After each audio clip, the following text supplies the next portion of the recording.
दोस्तों, पाकिस्तान के खिलाफ खेले गए एशिया कप के रोमांचक मुकाबले में भारतीय टीम के बल्लेबाजों के बाद गेंदबाजों को आया तूफान, जहां पर एक बार फिर से टीम इंडिया के सलामी विकेटकीपर बल्लेबाज ईशान किशन और हार्दिक पांड्या ने मिलकर ताबड़तोड़ अंदाज में बल्लेबाजी करते हुए वर्षा से बाधित इस मुकाबले में चौके छक्कों की भरमार के साथ जड़ दिया एशिया कप का सबसे तेज तर्रार अर्धशतक। तो वही दोस्तों, लक्ष्य का बचाव करते हुए टीम इंडिया के सबसे तेज तर्रार घातक गेंदबाज जसप्रीत बुमराह की कातिलाना गेंदबाजी और फिर दोस्तों चाइनामैन कुलदीप यादव की फिरकी गेंदबाजी ने उड़ाए पाकिस्तान के बल्लेबाजों के परकच्चे और नामुमकिन को मुमकिन करते हुए पाकिस्तान को बुरी तरह से रौंदते हुए पूरी तरह से निस्तेनाबूद करते हुए दे दी क्रिकेट इतिहास की सबसे शर्मनाक हार। नमस्कार दोस्तों, स्वागत है आपके अपने पसंदीदा क्रिकेट चैनल क्रिक अबोबो में। दोस्तों, इस वीडियो में हम आपको भारत और पाकिस्तान के बीच हाल ही में खेले गए एशिया कप के रोमांचक मुकाबले की पूरी हाईलाइट दिखाने वाले हैं। लेकिन दोस्तों, उससे पहले अगर आपको भी ईशान किशन और हार्दिक पांड्या की विस्फोटक धुआंधार बल्लेबाजी पसंद आई हो तो वीडियो को लाइक करके चैनल को अभी के अभी सब्सक्राइब जरूर कर दें। तो दोस्तों, जैसा कि आप सभी जानते हैं कि एशिया कप का आगाज हो चुका है,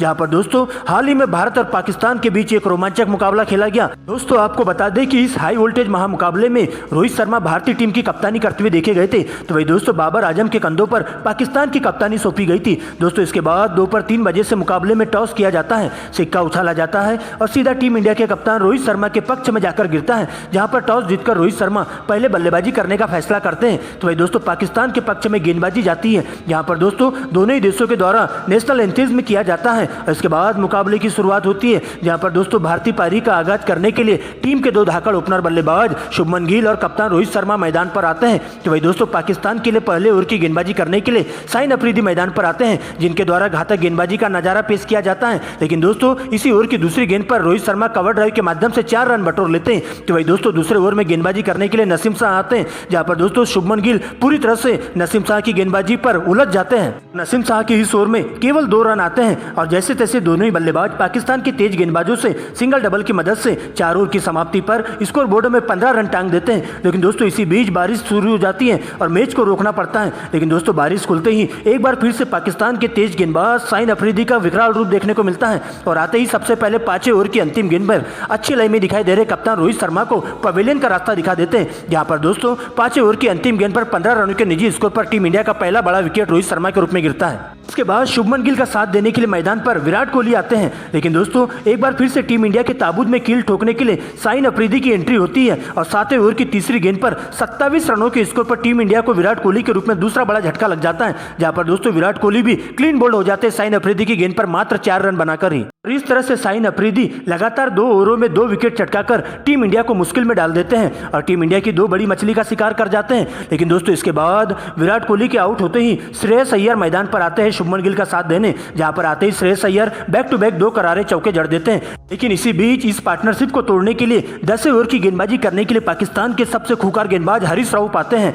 और 48 के स्कोर पर श्रेयस अय्यर के रूप में तीसरा बड़ा झटका भारतीय टीम को दे देते हैं, जहां पर श्रेयस अय्यर 9 गेंदों में 14 रनों की पारी खेलकर पवेलियन को लौट जाते हैं। इसके बाद हार्दिक पांड्या आगे का मोर्चा संभालने के लिए आते हैं और शुभमन गिल के साथ शुरुआत में सिंगल डबल की मदद से भारतीय पारी को आगे बढ़ाने का काम करते हुए जाते हैं। लेकिन दोस्तों, उनकी यह पारी भी ज्यादा देर टिक नहीं पाती है, क्योंकि दोस्तों इसके बाद एक बार फिर से हरीश राव टीम इंडिया के लिए काल बनकर आते हैं और इसके बाद शुभमन गिल को क्लीन बोल्ड कर देते हैं, जहां पर शुभमन गिल 32 गेंदों में मात्र 10 रन बनाकर पवेलियन का रास्ता नाप लेते हैं। दोस्तों, इसके बाद ईशान किशन मैदान पर आते हैं और हार्दिक पांड्या के साथ मिलकर काफी संभल कर खेलते हुए दिखाई देते हैं, जहां पर दोनों ही बल्लेबाज सिंगल डबल की मदद से भारतीय पारी को आगे बढ़ाने का काम करते जाते हैं और इस प्रकार से दोनों ही बल्लेबाजों के बीच में देखते ही देखते 50 रनों की अटूट साझेदारी पूरी हो जाती है। लेकिन दोस्तों, इसी बीच एक बार फिर से इंद्रदेव प्रसन्न हो जाते हैं और तेज बारिश कराना शुरू कर देते हैं, जिसकी वजह से मैच को आधा घंटा रोका जाता है। लेकिन दोस्तों, इसके बाद बारिश रुकती है और फिर से दोनों ही सलामी बल्लेबाज ईशान किशन और हार्दिक पांड्या मैदान पर मौजूद हो जाते हैं, जहां पर दोस्तों इसके बाद दोनों ही बल्लेबाज अपने हाथ खोलते हुए दिखाई देते हैं और ताबड़तोड़ अंदाज में बल्लेबाजी करते हुए पाकिस्तान के तेज गेंदबाजों के साथ साथ स्पिन गेंदबाजों पर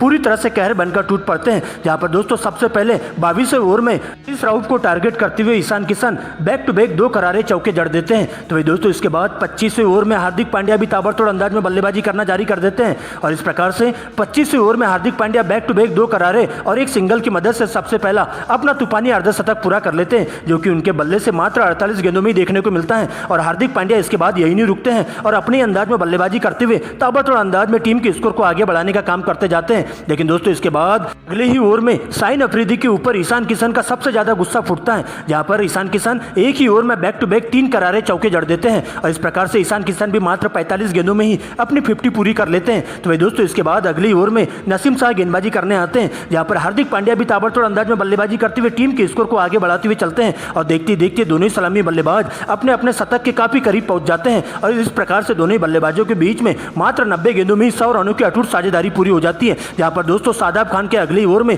तूफानी अंदाज में बल्लेबाजी करते हुए सबसे पहले ईशान किशन एक ही ओवर में 3 लगातार चौके जड़ देते हैं और इस प्रकार से शादाब खान की पूरी तरह से लाइन लेंथ बिगाड़ कर रख देते हैं। इस तरह से दोनों ही सलामी बल्लेबाज मिलकर और कोई विकेट गंवाए बिना लगातार स्ट्राइक रोटेट करते हुए टीम के स्कोर को आगे बढ़ाते हुए चलते हैं। जहां पर दोस्तों सबसे पहले अगली ओवर में शादाब खान को हार्दिक पांड्या 2 गगनचुंबी छक्के लगा देते हैं और इस प्रकार से दोनों बल्लेबाजों के बीच में देखते देखते 150 रनों की भी अटूट साझेदारी पूरी हो जाती है। इसमें ईशान किशन का बल्ला जमकर गरजना शुरू हो जाता है और पाकिस्तान के तेज गेंदबाजों के साथ साथ स्पिन गेंदबाजों पर पूरी तरह से काल बनकर टूट पड़ता है। लेकिन दोस्तों देखते देखते टीम इंडिया 200 रनों के पार भी पहुंच जाती है। लेकिन दोस्तों इसी बीच एक बार फिर से पाकिस्तान की तेज गेंदबाज हारिस राउफ की एंट्री होती है और आते ही इस बार टीम इंडिया के लिए काल बनकर टूट पड़ते हैं और आते ही टीम इंडिया के सेट बल्लेबाज को आउट कर टीम इंडिया को पूरी तरह से मुश्किल में डाल देते हैं। यहाँ पर दोस्तों 38वें ओवर की तीसरी गेंद पर 204 रनों के स्कोर पर 5वां बड़ा झटका ईशान किशन के रूप में टीम इंडिया को लग जाता है, जहां पर ईशान किशन 81 गेंदों में 82 रनों की धुआंधार पारी खेलकर पवेलियन की ओर लौट जाते हैं। यहाँ पर उनके बल्ले से 9 चौके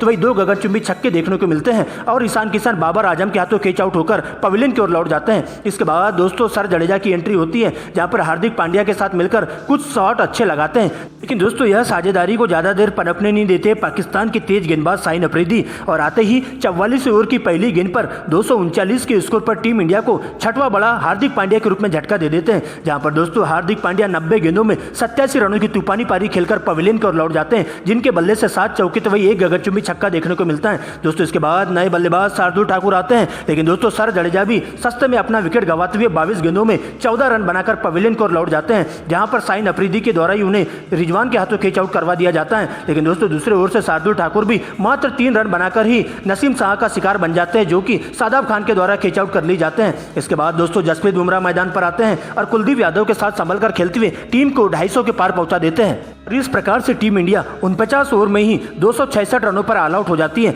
जहां पर दोस्तों पाकिस्तान की ओर से तेज गेंदबाज शाहीन अफरीदी के खाते में 4 विकेट जाते हैं, तो वही दोस्तों तेज गेंदबाज नसीम शाह और हारिस राउफ के खाते में 3-3 विकेट जाते हैं। इस तरह से पाकिस्तान को इस मुकाबले में जीत हासिल करने के लिए 267 रनों का सम्मानजनक लक्ष्य दिया जाता है। लेकिन दोस्तों इसके बाद पाकिस्तान की पारी की शुरुआत होने से पहले ही तेज बारिश शुरू हो जाती है और इसके बाद तो दोस्तों बारिश बिल्कुल भी नहीं खुलती है। लेकिन दोस्तों जैसे तैसे 1 घंटे के बाद बारिश खुलती है और इसके बाद फिर से मुकाबला शुरू हो जाता है। यहाँ पर दोस्तों पाकिस्तान की पारी की शुरुआत करने के लिए टीम के 2 धाकड़ ओपनर बल्लेबाज फखर जमान और इमाम उलक मैदान पर आते हैं, जिनके कंधों पर टीम को ठोस शुरुआत देने की जिम्मेदारी होती है। तो वही दोस्तों भारतीय पारी के लिए पहले ओवर की गेंदबाजी करने के लिए विकेट टेकर गेंदबाज जसप्रीत बुमराह आते हैं और आते ही पहली ओवर में अपनी घातक कातिलाना गेंदबाजी से पाकिस्तान के दोनों ही ओपनर बल्लेबाजों को आउट कर पूरी तरह से बैकफुट पर ढकेल देते हैं। जहां पर दोस्तों इसी ओवर की दूसरी गेंद पर सबसे पहले फखर जमान को विकेट कीपर ईशान किशन के हाथों कैच आउट करवा देते हैं। तो वही दोस्तों इसी ओवर की अंतिम गेंद पर सिंगल को डबल में कन्वर्ट करने के चक्कर में इमाम उलक भी ईशान किशन के द्वारा डायरेक्ट थ्रो लगने से रनआउट का शिकार हो जाते हैं और इस प्रकार से एक ही ओवर में 2 विकेट लेकर जसप्रीत बुमराह पाकिस्तान को मुश्किल में डाल देते हैं और इस प्रकार से एक ओवर की समाप्ति पर पाकिस्तान का स्कोर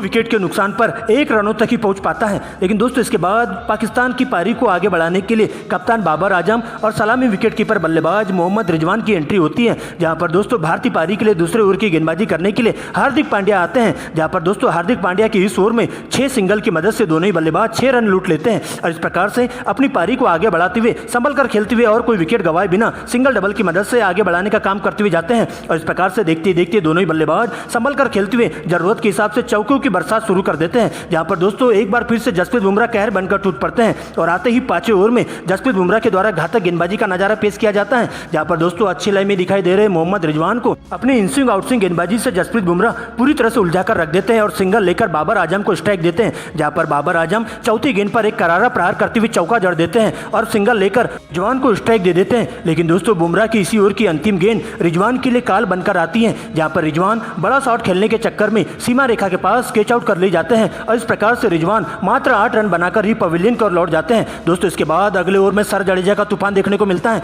जहां पर दोस्तों नए बल्लेबाज आगा सलमान को अपनी स्पिन गेंदबाजी के फिरकी के जाल में पूरी तरह से उलझा कर रख देते हैं, जहां पर बिल्कुल भी हाथ खोलने का मौका नहीं देते हैं और इस प्रकार से सर जडेजा का यह यह ओवर मेडन चला जाता है। दोस्तों इसके बाद 20वें ओवर में एक बार फिर से जसप्रीत बुमराह गेंदबाजी करने आते हैं और बुमराह के द्वारा एक बार फिर से इन स्विंग आउट स्विंग गेंदबाजी करते हुए अपने इस ओवर में 2 सिंगल की मदद से मात्र 2 रन देते हैं। इस प्रकार से बाबर आजम और आगा खां मिलकर देखते देखते पाकिस्तान की पारी को 100 रनों के पार पहुंचा देते हैं। लेकिन दोस्तों 25वें ओवर में गेंदबाजी करने स्पिन के जादूगर चाइनामैन कुलदीप यादव आते हैं, जहां पर बाबर आजम पहली गेंद पर कवर ड्राइव के माध्यम से 4 रन बटोर लेते हैं। लेकिन दोस्तों इसके बाद कुलदीप यादव शानदार वापसी करते हैं और अपनी स्पिन गेंदबाजी में बाबर आजम को उलझा कर रख देते हैं, जहां पर बाबर आजम बड़ा शॉट खेलने के चक्कर में सीमा रेखा के पास कैच आउट हो जाते हैं और इस प्रकार से बाबर आजम 38 रन बनाकर पवेलियन की ओर लौट जाते हैं। दोस्तों इसके बाद नए बल्लेबाज के रूप में इफ्तिकार अहमद आते हैं, लेकिन दोस्तों भारतीय स्पिन गेंदबाजी के सामने पाकिस्तान का कोई भी बल्लेबाज डटकर मुकाबला नहीं कर पाता है। इसके बाद दोस्तों अगले ओवर में कुलदीप यादव एक बार फिर से पाकिस्तान पर काल बनकर टूट पड़ते हैं और इस बार पाकिस्तान की 2 बड़ी मछली का शिकार कर जाते हैं,